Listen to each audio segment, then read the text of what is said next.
Hello, everyone. Welcome to watching a fourth episode of Men's Guide to Happiness.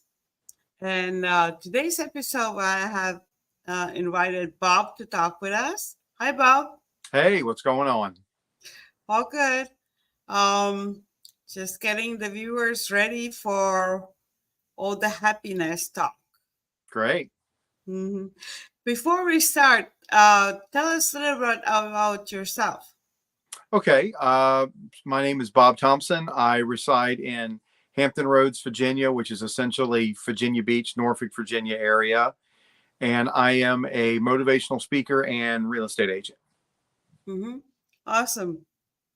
And with your work, let's start right into it.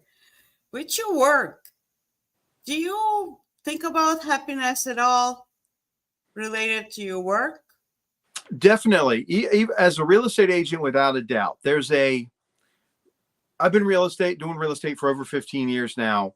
And there's a high to the negotiations, to putting the deal together, to finding the property, to listing it and getting it under contract quickly. There's a legitimate, it's a fascinating thing because it's real estate can be very up and down. So you run around, do a lot all in one shot, and I love the hustle and bustle. And then when everything is kind of done, like negotiations are done and you're just waiting to close, you can kind of get that, well, now there's nothing to do, and now I don't, it's a weird thing. And then as soon as the cycle starts again, you're back up and you're running and you're boom, boom, boom. We're putting the deal together, and then we're happy again. And then when the cycle drops again, you're right back to, okay, next. So Mm-hmm. yeah, definitely. Obviously, with anything coaching wise and things of that nature, you're always excited when other folks are doing well, your people are doing well, or even just something as simple as doing this podcast, and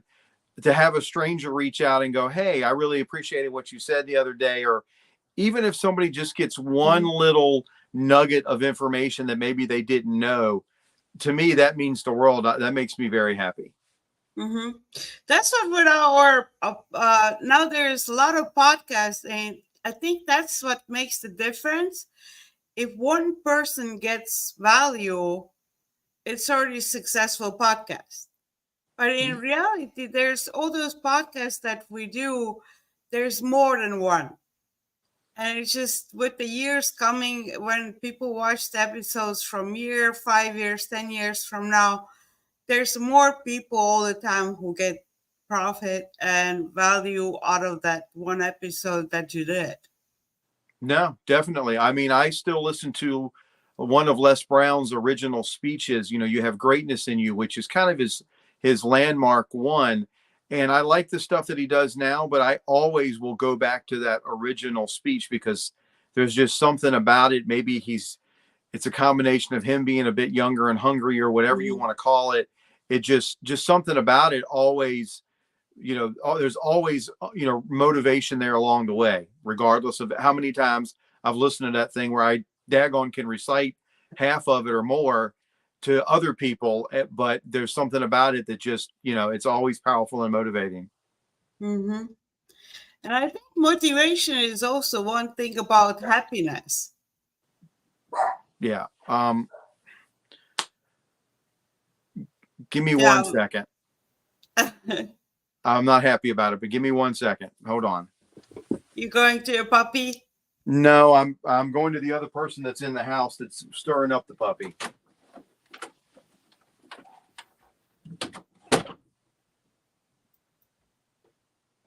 Okay, so while until he's gonna come back, we just talk about as well what happiness is and why we need more happy men in the world. So happiness is not something that Okay, we sorry about have that. all the time. Okay. 15-year-olds don't Right. always listen and pay attention.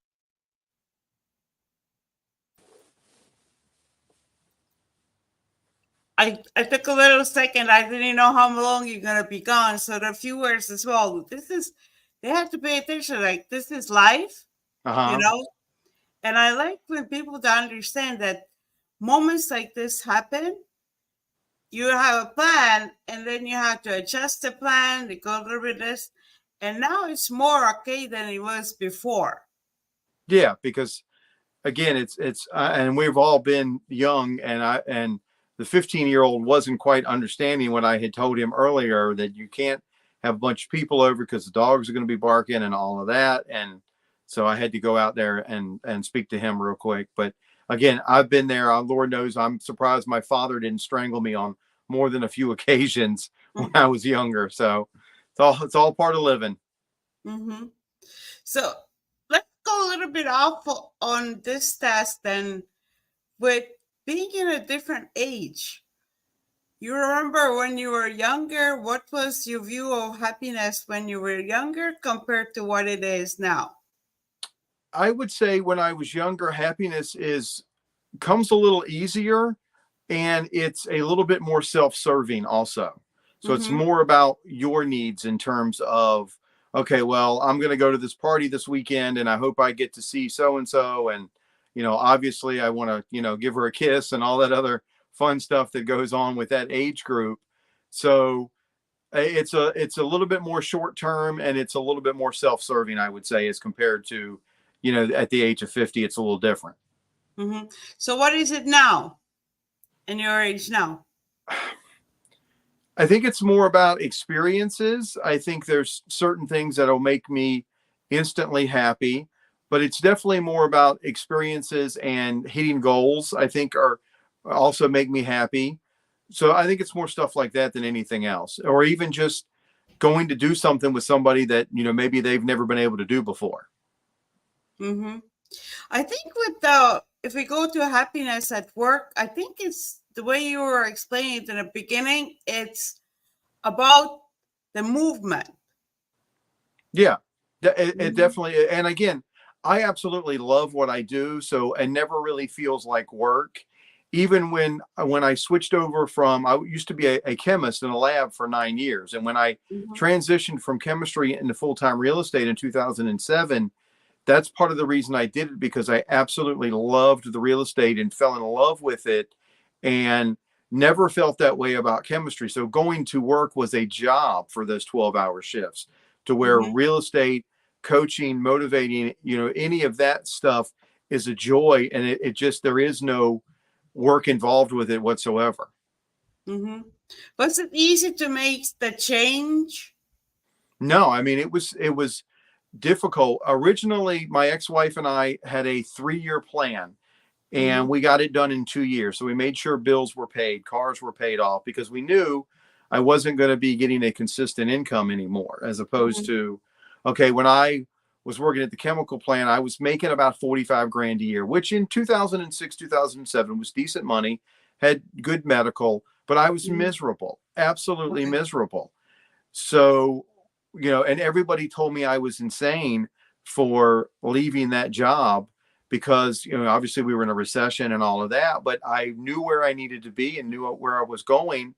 And 2007 was difficult when I made the switch, but 2008, I doubled my income and I kept going, because I had found, the way I describe it is, I got lucky and fell into something that I absolutely love to do. Same thing with the coaching and the mentoring and all of that. And that really stems from my heart attack and my quadruple bypass in 2018, to where after I recovered from that, it's like, okay, I kind of want to start giving back and doing some different things.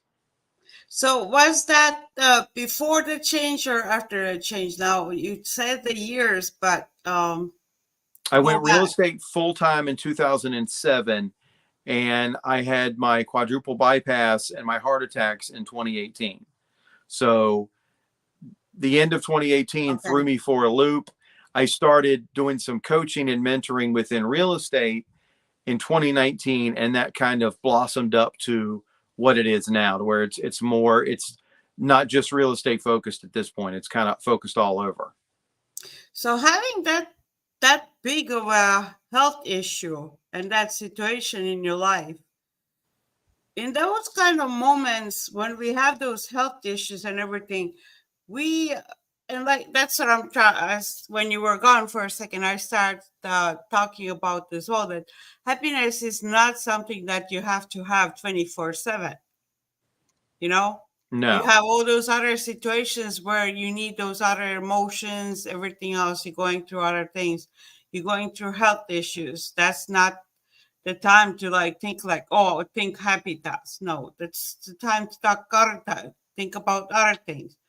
So in that time, what were your thoughts and how you were able to go through that those health issues? Funny enough, when they told me I was going to get the quadruple bypass, I was okay with it because I know I had to go to rehab and, start doing my breathing exercises and all of that. I do much better knowing what's wrong and knowing what I have to do than I do when I don't know. So, like currently, right now, I've got some health issues to where I'm constantly, for the most part, exhausted and tired day in and day out. And I'm getting ready to go see some specialists. And it's annoying because I don't know what's wrong with me, and that bothers me. I would rather just know either it's Mhm. okay, which I'm in the process of losing some weight. So if the doctor tells me, okay, if you keep losing weight, this will go away. If you continue to eat better, this will go away. Or if Mhm. he tells me that there's actually something wrong with me, at least at that point we can put a plan together. And that's what does it for me, is having a plan and knowing what I'm up against. Like, again, I sat in that hospital for 2 weeks before my bypass, and they were like, you got to go to rehab, you got to go do this, you got to start walking, blah blah blah. I was okay with that because at that point I was ready to rock and roll. I'm like, let's get this over with. I want to get started. What's done is done. Let's move forward from here. And that for me is a lot of it. I want to know what I'm facing. Mhm. And your thoughts in that point were more about their, like you were just saying, recovery. Yeah. And Mhm. now my thoughts after that, as I was slowly recovering and I wasn't really bringing any money in, I had some serious money challenges. I wouldn't even call them money challenges. I was broke. You don't work. Mhm. In my line of business, you don't Mhm. work, you don't get paid. And I Yeah. ran through my savings. I ran through everything. I actually, within the span of a week and a half, I got my car repossessed, I got my bank account canceled, and I got my credit card canceled. Now, I was able to get my car back, and everybody and all of my creditors knew what was going on. But it's funny when you have a history of making payments on time and good credit and you Mhm. make good income, everybody loves you. And when it hits Mhm. the fan, as much as I had told everybody what was going on, and if they were patient with me, then I could, then give me some time and I can fix this. And ultimately, they did not wait. Now, again, I was Mhm. able to reach out to some friends and family and get my car back. What I learned from that was if I had told my family what was going on, I wouldn't have got myself in that bad of a position. But I was trying to be, I was trying to man up, as we call it, being the man, and not really didn't really tell anybody what was going on. So I had to have a painful conversation with my father. And my father and I are very close. So he supported me and took care of it. But, I literally had to call him and I was like, hey, I need to borrow a car. And he's like, well, where's your car at? I was like, Mhm. it's gone. They took Mhm. it, So Mhm. again, that not the greatest time, but January of 2019, things started to pop back up, things got better, and it's kind of like the universe, like you and I talked before we got on screen, that the universe was kind of like, okay, I've been waiting for you, where have you been? Here we go, let's get back to work, and let's make all this right and get back on the happy side of life. And that's pretty much what happened. Mhm. And that's what I want to bring out in this episode as well. People have to understand that on those moments, we just have to keep on going. You Yeah. know, you just have you have your goals set for the future, and I like the way you say go through this process as fast as possible so you get to the other side. Yeah. Instead of you said you don't like the waiting part, you like the okay, let's get it done so we can keep on going with other things. I think that's a really important attitude towards difficult situations instead of having the difficult situation and get stuck in it. Yeah, because I've done that, and being stuck in a position leads to depression, which leads to unhappiness. And let's be honest, when you're not happy, you have a tendency to make everybody around you unhappy. And I think that's what a lot of folks forget, myself included from time to time. It's okay to be grumpy, but for the most part, none of us are grumpy in a vacuum, especially if you've got a partner at home or kids or whatever the case may be. Unfortunately, they're going to feel and share in your emotions, good or bad. Mm-hmm. So, for the viewers, what would be your advice now when you know that that's what you were doing? It's great that you actually acknowledge that that's what you were doing. Because a lot of people, when they do take their emotions off on others, they don't admit it and they don't even acknowledge it afterwards. I understand if in that moment you can you just react, but afterwards, like you were saying, now you know that that's what you did.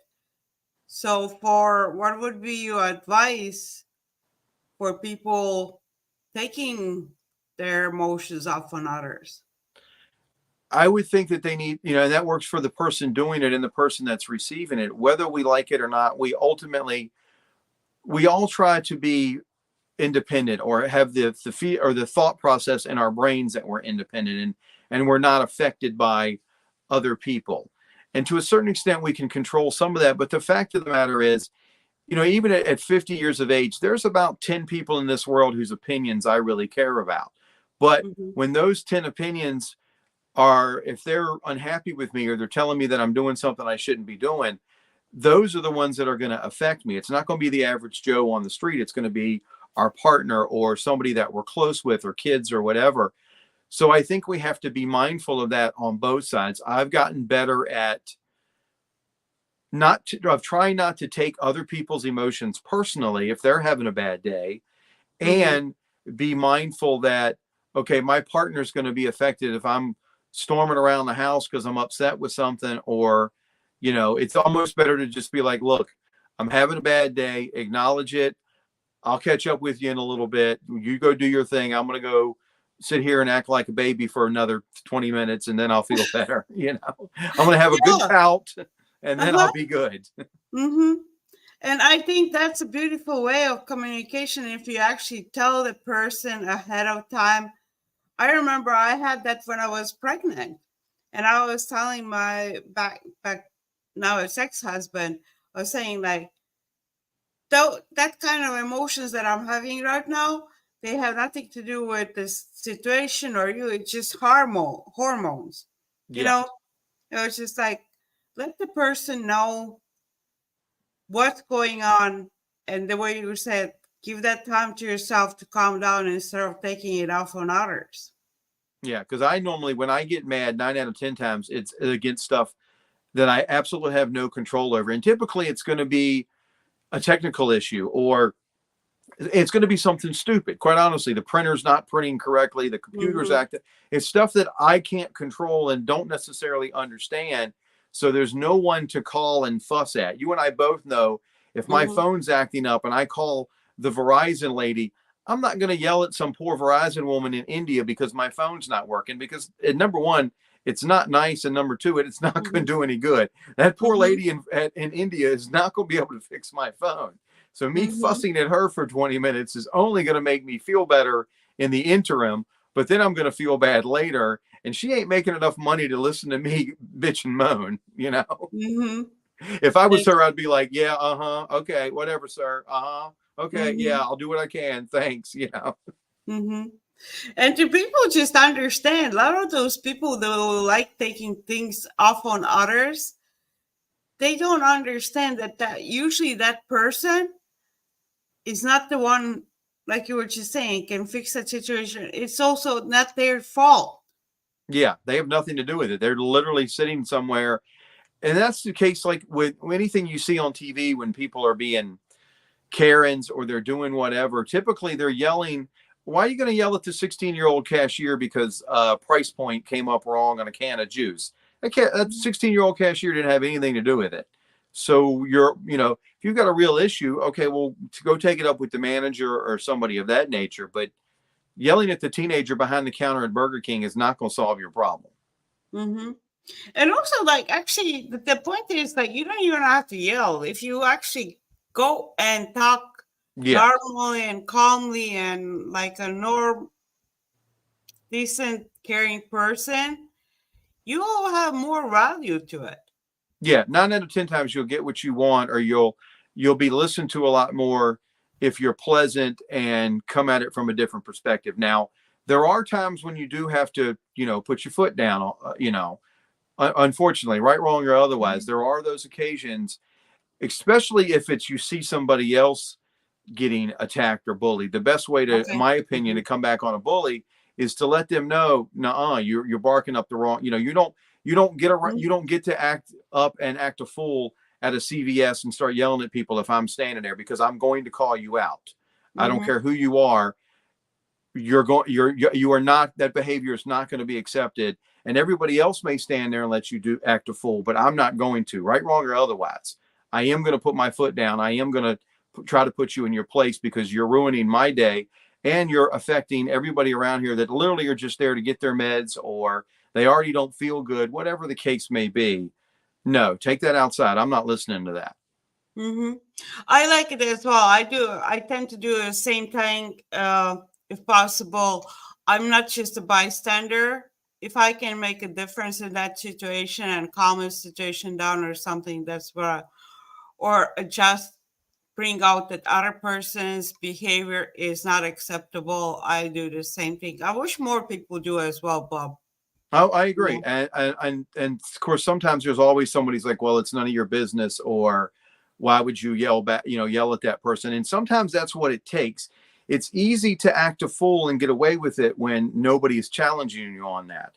And Hmm. it's always been my experience, especially with most bullies, that all you have to do is let them know that they're not going to put up with it, and typically they'll quiet down and it'll stop from there. And again, that depends on the age and depends on other factors, but for the most part, I mean, sometimes it's just got to be done. You just, right, wrong, or again, right, wrong, or otherwise, sometimes you got to deal with folks on their level and let them know that you're not going to be pushed around, and you're not going to allow them to, be mean to other people for absolutely no reason. It's just not going to happen.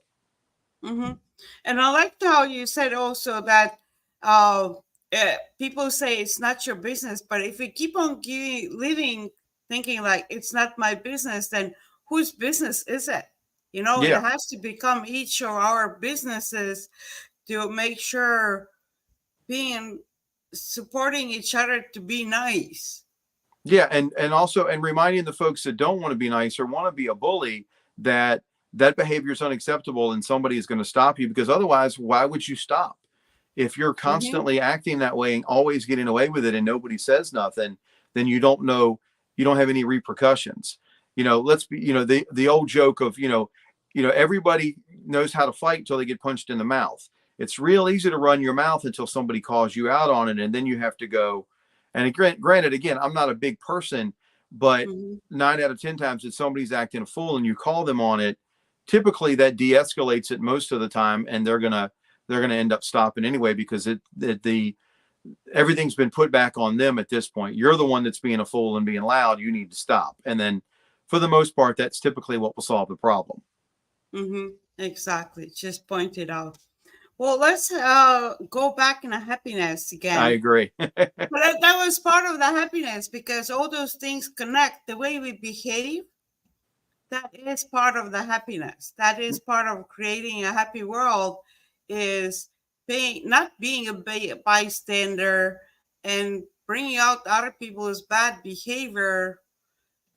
That changes the Yeah, situation. definitely. That changes the world where people learn to be more kinder, and kinder world is a happier world. Definitely. Mm-hmm. Exactly. So, if you go like personally, just by yourself, on your own opinion, without the generalized vision of what is happiness in your own opinion? In my opinion, happiness can be something as simple as sitting back and watching and enjoying a TV show that you really love. That would be one thing for me. I'm a huge fan of MASH. Like, MASH, the TV show. I am a MASH fanatic, and I've Mm-hmm. watched that show 1,000 million times. But I will sit back and watch it. It's comforting. I enjoy it. The other thing would be music. I am a massive music fan. Everything from Willie Nelson to Wu-Tang Clan to heavy metal to everything in between. And I'm almost at my happiness when I'm at a show and I'm, banging my head, or I'm rapping, or I'm singing and dancing. And I'm one of those people that, my friends always laugh because there's no filter. So I'm basically in my own head, and I'm, acting like, dancing around. Mm-hmm. I don't really care what anybody else thinks. So I'm not stuck in the mindset of, well, I got to do it this way, or I'm not going to be, I'm up and singing the lyrics and Mm-hmm. doing all of that. And I don't really care. I'm there for me. I'm not, that's really one of the times that I'm probably at my most selfish is, I don't care what anybody else is doing. I'm in my own head. I'm enjoying myself. The other one, and this might surprise some people, or maybe it's not talked about, and I thought I would, it was important to me, so I figured I would just say it. Mm-hmm. There, I'm trying to be delicate about this, but I'm gonna be honest about it. Mm-hmm. Most of us, unfortunately or fortunately, don't always have a lot of free time. So when we spend time with our partner, typically it can be very quick, or it's at the end of the night when everybody is tired. There's nothing better than what I would call like vacation sex, to where you can take your time. Everybody, it's one of them situations to where everybody is completely happy and satisfied, and Mm-hmm. you had time to indulge and enjoy yourself, as opposed to, okay, I got to be up at work at 7 a.m. The kids are being a pain. I've got deadlines. I've got all of this. And I read over the questions and I really gave it some thought, that those are probably the three things that are make me the happiest. And Mm-hmm. that fits in that category because that's rare that you get enough free time to truly, kind of enjoy yourself. Mm-hmm. And that's important. That's the important part of, like we're saying as well. I'm trying to bring out point of view of men for happiness, and for women, it's important as well. Yeah.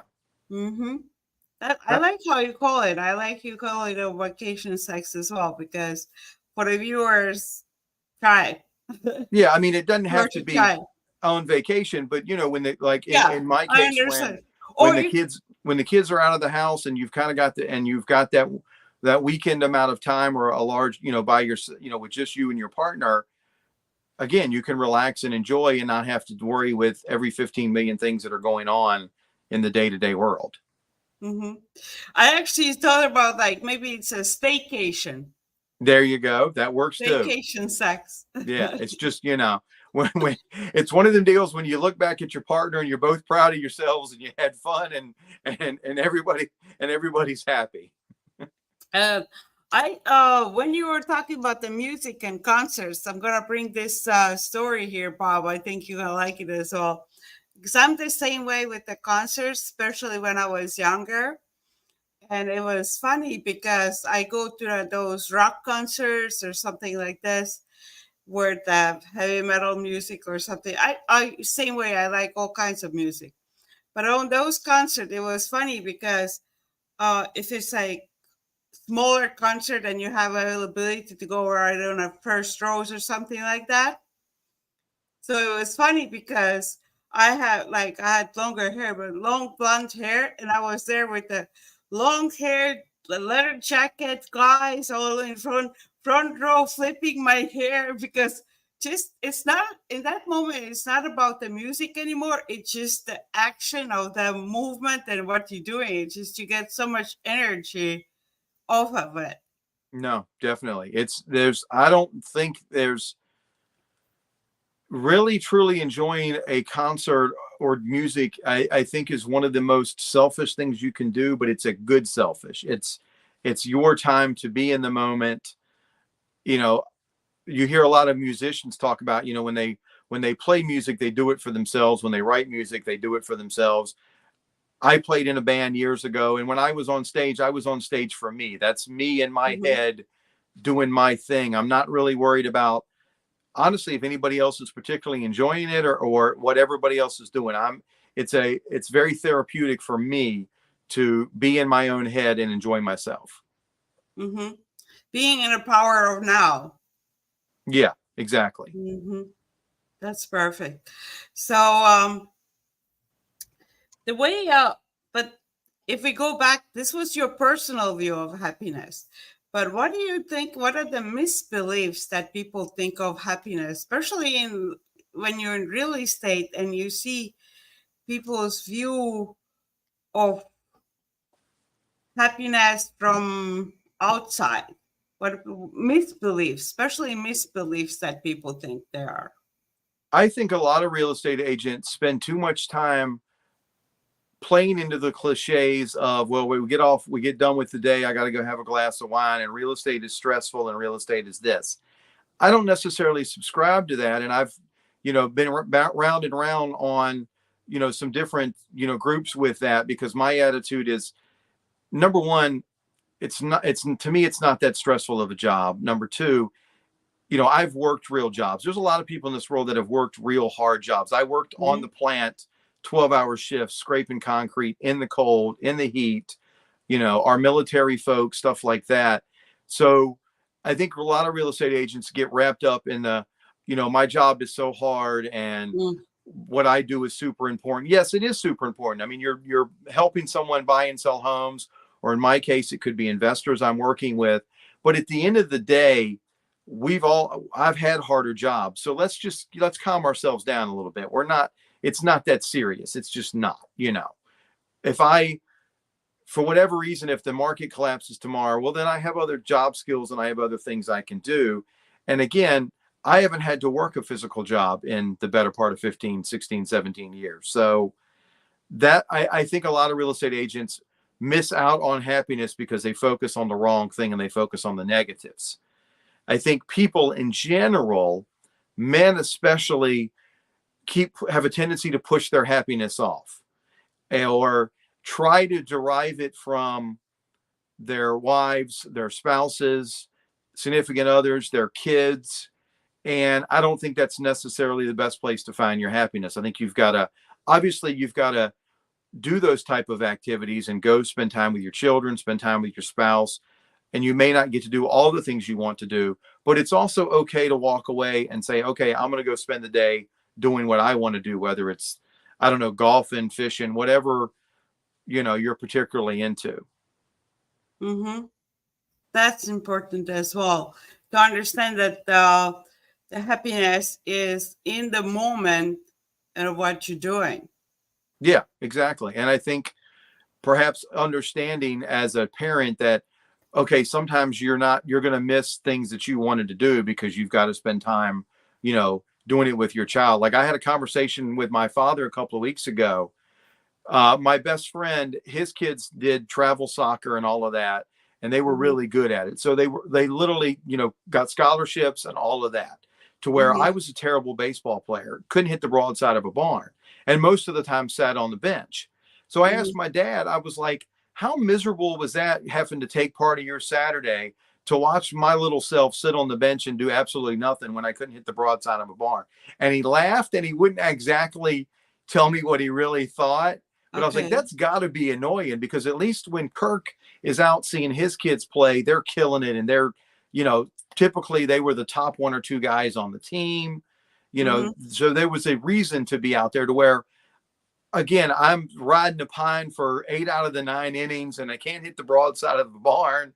I mean, Mm-hmm. as a father, you don't get a whole lot of free time anyway. You got chores to do around the house. And then I got to go spend 2 hours at Little League watching my idiot son sit on the bench, you know.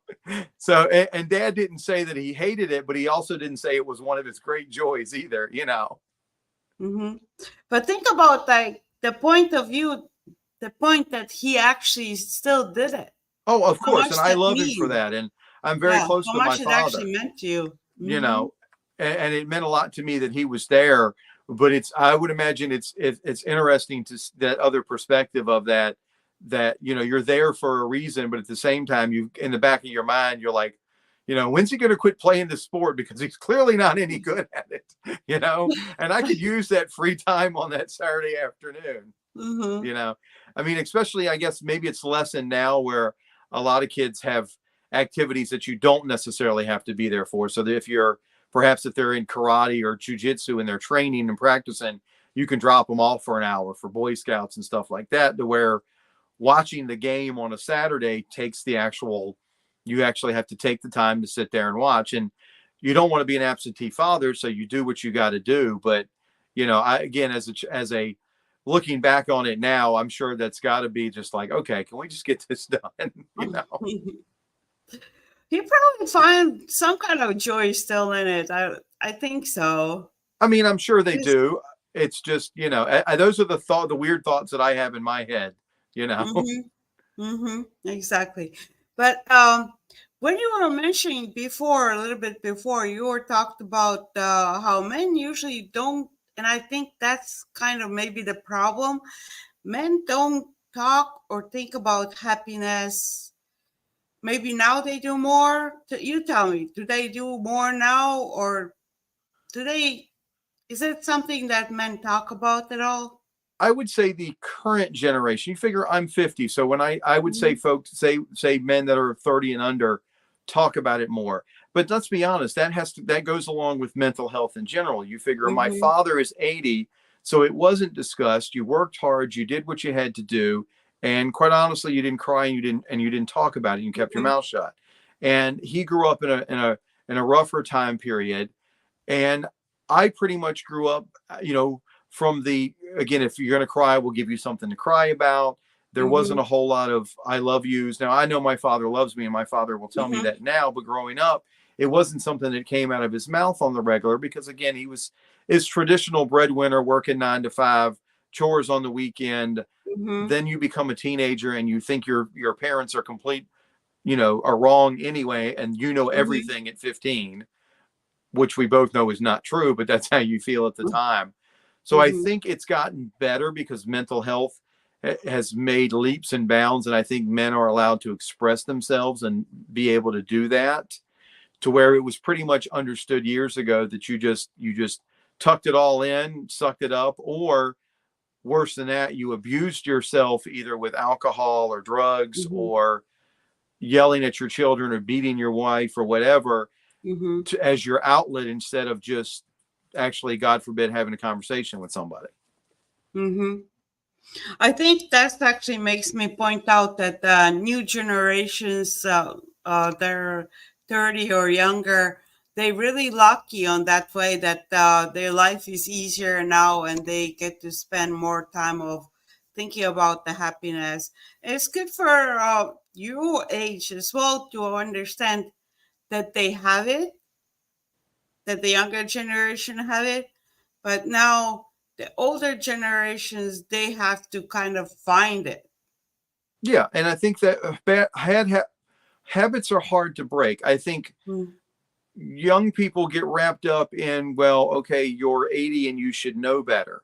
But if you've always had a certain mentality your entire life, it's hard to make that adjustment. mm-hmm, And it's a natural progression of life that eventually, you know, most people that are, we will call it racist or whatever, typically are older. And that's a thought process that has a tendency to kind of work its way out as that generation starts to, unfortunately, or fortunately, die off. Then you're going to see a lot less of that type of stuff. So that's a good thing because we were taught to not think that way. Now, my father's generation, my father grew up, you know, very isolated and was raised that, unfortunately, white people are the only important people in the world. And that's the way he was raised. And now, mm-hmm, until he got into the Air Force at 2021 and realized, okay, that's not the case. And I've had a chance to meet all these people and I've gone to Vietnam and, you know, so my mm-hmm, father's opinion very quickly changed. But if he had never left and never did all of that, I can't say that he would have changed because my grandfather was that way until the day he died. Always was, and you certainly weren't going to convince him otherwise. It wasn't going to happen, to where we were taught to be better than that and to appreciate and respect and love all people. So we automatically have a different opinion or grow up differently, and in a lot of ways grow up better, kinder and gentler than previous generations. And let's be honest, we don't have to work as hard as my mm-hmm, father's generation. I mean, that's the whole point of doing better or things getting better, is that my father worked hard so I didn't have to have 3 jobs when I was 18. I had 2 jobs. But again, you know, let's be honest, every generation is a little softer than the previous generation. And I'm learning that that's not necessarily a bad thing because we don't have, things aren't done the way they were Mm-hmm. 50 years ago, you know. Um, I got a friend of mine that's a school teacher, and he pointed out that the kids don't know how to fight because they're not allowed to fight. And they both get suspended, to where when I was in school, there was a lot more leeway. So if a bully was bothering you, you could haul off and punch him back. And now Mm-hmm. you can't even look at a kid sideways, and then you're both getting suspended for 2 weeks. To where, again, when we were growing up, you could have the traditional schoolyard scuffle that was a part of childhood growing up. You could have Mm-hmm. a, fight at 3 o'clock in the afternoon with the school bully, and now, you can get suspended for 2 weeks for calling somebody a name. So things have changed a lot, and I think our happiness levels and what we expect to be happy, or what makes us happy, has changed also. And I think we're also allowed to be happy or reach for happiness, to where maybe even 30, 40, 50 years ago, it Mm-hmm. wasn't a thing, and it wasn't allowed to even be discussed. Mm-hmm. Exactly. We have to understand the generational difference of it. Uh, and the kids, they have to understand their parents, that their parents didn't grow up in the same time. They didn't have all those possibilities that they have right now, exactly like you said. For me, for example, I had to learn about how my mom grew up as well, because she grew up in a Yeah. communist time.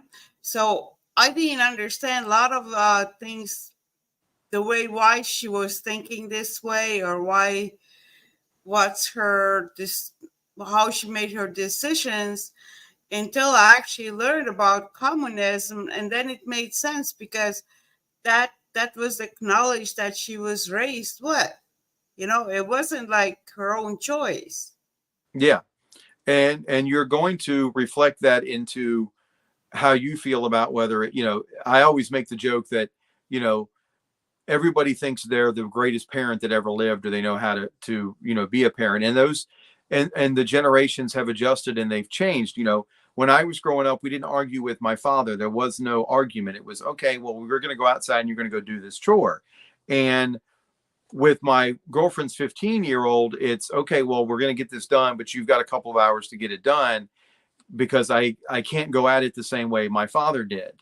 And I can see my father, when my sister's talking to her son, you can sometimes see my father roll his eyes a little bit. But Mm-hmm. again, it's a different time period in a different generation. I mean, to me, one of the most obvious points of that is when my father was 16 years old, he was the school bus driver for his entire high school. Now, granted, Mm-hmm. it wasn't a big school. They came to him because he was on one end of the island, and they're like, we want you to be the school bus driver. Now, if you Mm-hmm. think about that now, there's no way on God's green earth that anybody would let a 16-year-old drive a school bus full of children. It wouldn't happen. But when my father was in school, that, again, he was the school bus driver for the last 2 years of his high school. Think Mm-hmm. about that. And granted, again, that's a long time ago. My father was born in 42, so this would have been, what, 1960, something like that, somewhere around there. There's no way that if you found out your kid was getting rode around by a school bus by another 16-year-old, you'd call the school and lose your mind. But Mm-hmm. again, that's an example, to me, a very strong, good example of how things have changed so much in those regards, that where we don't grow up as, I didn't grow up as fast as my father, and the younger generation doesn't grow up as fast as I do. And sometimes that's a good thing, sometimes it's a bad thing, but regardless, it's not going to change. And we need to adjust that, much like we've adjusted what makes us happy. And we have rights to say, okay, I want to do something that makes me happy, and that's okay. Mm-hmm. And we have to understand the different generations. Yeah. Mm-hmm. Like exactly what we pointed out in this episode, that different generations have different view of what happiness is. Without a doubt. And I think a lot of the older generation doesn't even necessarily know what happiness is, depending on Mm-hmm. how modern they've adjusted to the modern world. That's why you get the old school grumpy, the old grumpy guy that's just mad and grumpy all the time, because he's never, for whatever reason, never opened up his thoughts and his mind to Mm-hmm. anything more than, oh, the world's going to heck, and Kids Mm-hmm. today, get off my, the classic, get off my lawn, Mm-hmm. because they never allowed themselves to open up to that, to where, to my father's credit, he's always been fairly open minded. And as Mm-hmm. life has adjusted, he's been able to adjust to it, and he's a lot more open and honest. And I can have, a real dialogue with my father, as opposed to maybe not being able to when I was a much younger man. Now we can have good, discussions, and he's allowed to have the happiness that he wants. Mm-hmm. Well, we had really good conversation, Bob, about different. I liked how we talked about generational happiness as well. I think that's the part of that's what the viewers. This was kind of like what you can take most out of this conversation today was the difference in generational happiness. And you just have to rely on what your generation is and think about your happiness based on what your generation is, and understand your parents don't have the same experiences that you have, so they will understand happiness differently. Yeah, and then understanding that young people have their own understanding of what happiness is to them, even if it's sitting down watching YouTube clips for an hour, or TikTok and giggling. That's their happiness. May not necessarily be my happiness, and it's Mm-hmm. easy for me to make a snide comment as an older person, like, well, that's just stupid. But Mm-hmm. you know, I also have to remember that, again, it's not my happiness, it's their happiness. And they may see me listening to music that's 50 years old, and like, well, how is that any better? Those Mm-hmm. classic battles, or those classic stereotypes that are part of day to day, where my music was better than your music, and you think your music's better than mine, and stuff like that. Mm-hmm. Everybody's, the generation's happiness adjust and change, and we have to be respectful of it, even if we just think it's kind of silly, or whatever the case may be. Mm-hmm. Well, before we're gonna wrap up, Bob, tell us about more what you do, work or service wise, and how people can contact you, and or what are the topics they can contact you with. Awesome. So number one, you can find me on LinkedIn, at Bob Thompson. You can also find me on Facebook at What Bob Thinks. You can find my personal Facebook, Bob the Agent. You can find my website, whatbobthinks.com. I'm weird. I'm one of those people. If you want to reach out to me, send me an email, call me. I still answer the phone.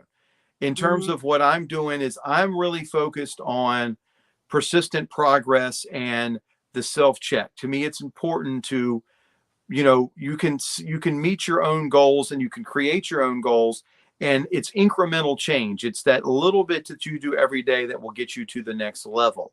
None of us see the journey, we only see the result. That's how we have people that are suddenly famous overnight, or successful Mm-hmm. overnight. Mm-hmm. We don't see the months spent in the garage, or the months doing the grind, For or years. yeah, I'll take it as a band. Suddenly a band blows up, and we don't see the 5 years that they were on the road playing for clubs and with 20 people there, and that type of stuff. So I'm all about persistent progress, and understanding that you just have to make incremental changes. That's what I coach. That's what I teach.